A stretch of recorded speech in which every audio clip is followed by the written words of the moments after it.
Hürmetli vatandaş, İngilizcelik tarih Charles Bolger yazgan Yakup Bey'nin tercümanı mavzulu kitap biz okup mu yer kelgen edik. Menge ölçmey saklanıp turuşuğu kapaletlik kılalmaydı. Belki onun ses namını alemge tehama por kılıp mudafiyat organlarının kahramanlarına tarih sehpişten menge orun bir etti. Diye yeri toktuğan tut. Devamı. Korgan koldu kepke yılı kışta. Yakup Bey bilen Kokan Han'ın inisi Sahip Han'ın bu yerini koyturu biliş yolu dike tirişçallıkları bekar ketti. Rosla şunun ki özürü kol ve kırgız olgan bu yeni zemin zadlı çekilmedi. 1845 yılı Hudayar Müslüman kulunun yardımı bilen Kokan'ın hallık tahtı olturdu. Müslüman koluna ait zirek iktidarlık bir kıpçak aksakalıydı. O vezir bulup durgan mezgilde Kokan'da eminlik ornağan idi. Lekin xuddi Otur Asiyada bunun ilgiri yüz bergen ahvallağı okşaş. Hükümran öz tahtını özü nefretlendiğin vezirinin akıl parasetlik tedbiri bilen müstehkemlep algan bolsa mı, onun başkalar tarafından alkışlanğanlığını körgende esas korluk kılın. Peki kanat kuyruğu tanışalmıge Hudayar özünün veziri Müslüman kul bilen muşu 10 yıl içinde del ani şundak münasibetli bolgan idi. Özü tentek ama hocala evladım bolgan Bozulu Han mı onun generali.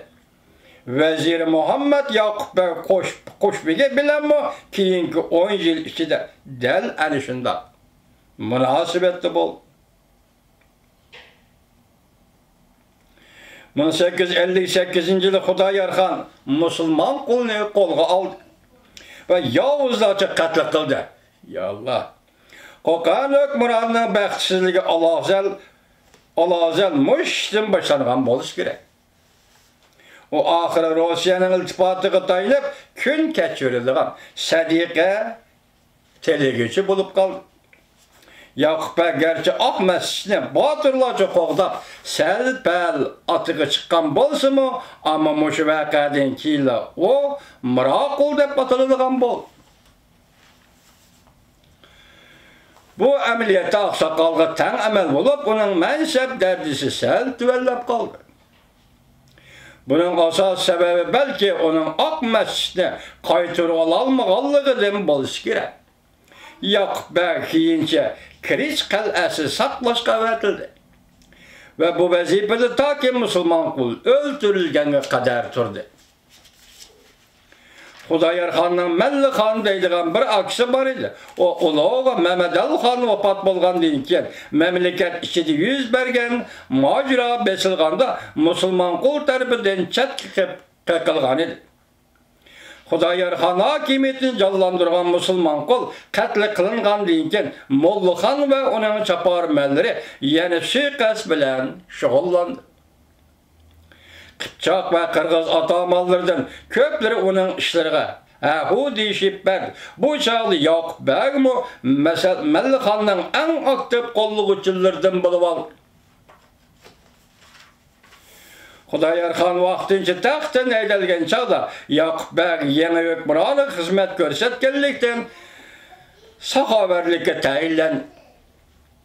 Bu mülazım Yakasaray hocadarığı tan mensep idi. Onun koşbeglik mensmi derhal eslige keltirildi. Hem de Çigredike Korama degen kal'anın törlikige saylan deylen. Bu yer onun atışı qazı bulup turgan yer idi. 1860 yılı Yakup Bey Rusiyanın Çigralır'ın tavcağız kılıp kirişin tosuz üçün şu mezgilde Taşkent'e turvatkan Kokan Naip Begi Kanaat Şah huzurga çakırtıldı. Bu çağda Rusya Kokan'ı takdisileyip kelevat attı.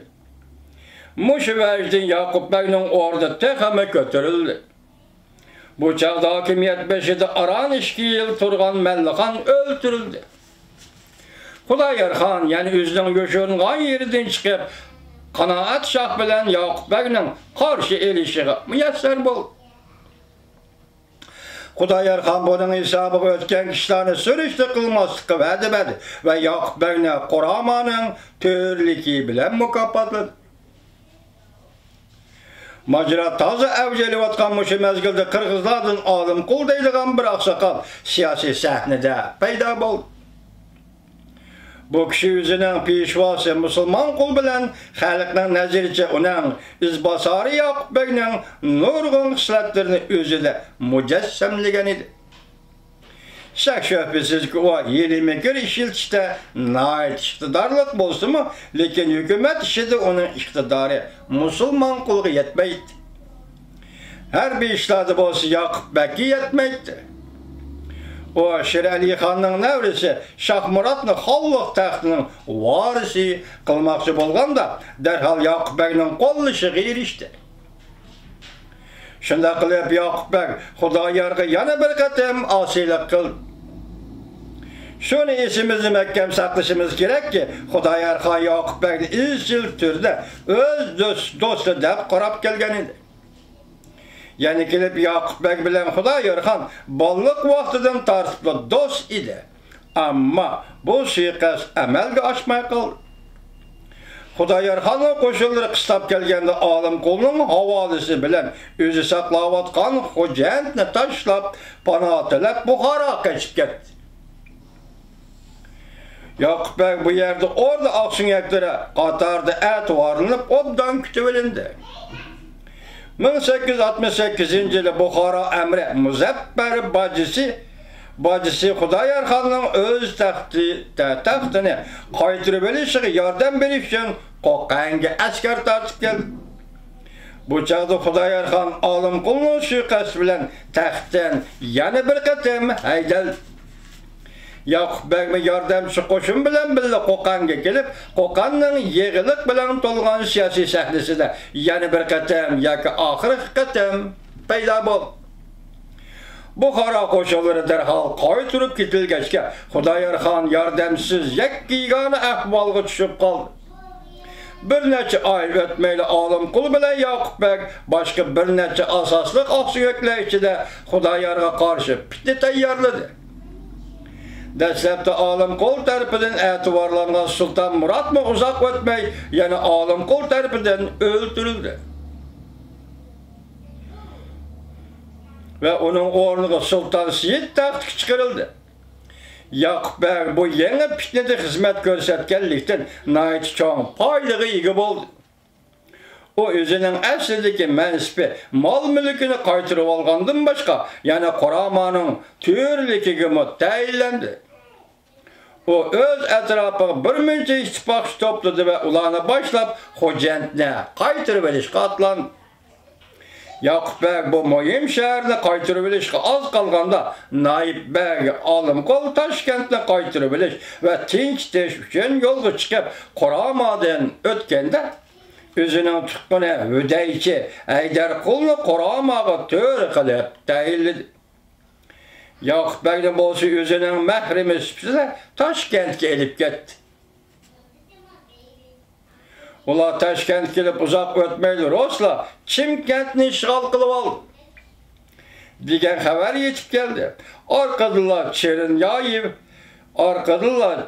Chernyayev tarafidan tarmar qilingan qo'shindan amon qolganlar yetib keldi.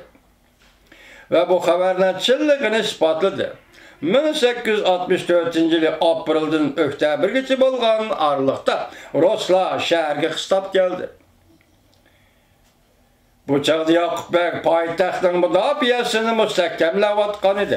General Chernayevning qo'shinlari shahar sirtida paydo bo'lish bilan Yoqub Bag intoyi yengillik bilan keng dalada ularga qarshi hujumga o'tdi. Oldin ola faraz qilinganidek Ruslar g'alaba qildi. Yoqub Bag mag'lub bo'lgan qo'shinni boshlagan paytda Toshkentga qochib kirib oldi. Ruslar xali talafot kuchirdi. Ular ehtimol koni raqibining boturligidan cho'chiganlikdan yoki texmi muhimi ta'minotdan qisilganlikdan va sepil hujum qiladigan to'pchi qism bo'lmaganlikdan bo'lishi kerak. özlülüğü arkadan keladigan yordam va ta'minotni kutish oqilonaraq tadbir degan o'yga kelib, Chimkent kichikindi. Ruslar oңышsızlık uçrab bir neçə gündən keyin Alimqol çoğ bir qoşunni boshlab Toshkentga yetib keldi-de. Ruslar yetib kelgichi orliqda mudofiani mustahkamni bilishga butun kuchi bilan kirishdi. Shuni tahqiqlashtirishga bo'ladi-ki, Yoqubbek bunda cho'ng qo'shinga tunji qatim qo'mondonlik qilg'achqa, o'zining oldirang'ulik mijoziga oy bermay Cherniyoyevning ta'lim-tarbiya ko'rgan kuchli qo'shini bilan jang maydonida yakkama-yak elishib, intayin ahmoqlik qildi.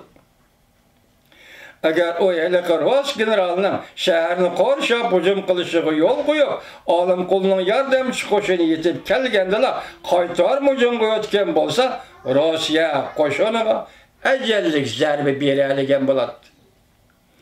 Olimqul o'z yordamchisining bak oldirang'ulik qilib, askarlarning yerimini chiqimga uchratganligini uqqandan keyin shaharni jim yetib mahkam saqlash taktikasini qo'llandi. Ruslar faqat Yoqubbek Qashqariga ketgandan keyin bu yerga yetib kelishdi. Ammo bu chog'da Olimqul Ruslarga taqobil turishga bor kuchi bilan tayyorlab ko'rib qo'ygan edi. Dastlabki Ruslar qo'qonliklar bilan yerim elishni chekinib edi. Qo'qonliklar buni bir qatamda g'alaba dedi. Ama 1865-yil Ruslar texmi zo'r qo'shini bilan shahar darvozasi oldida paydo bo'ldi. Olimqul Sanjay Ruslar qo'shinidan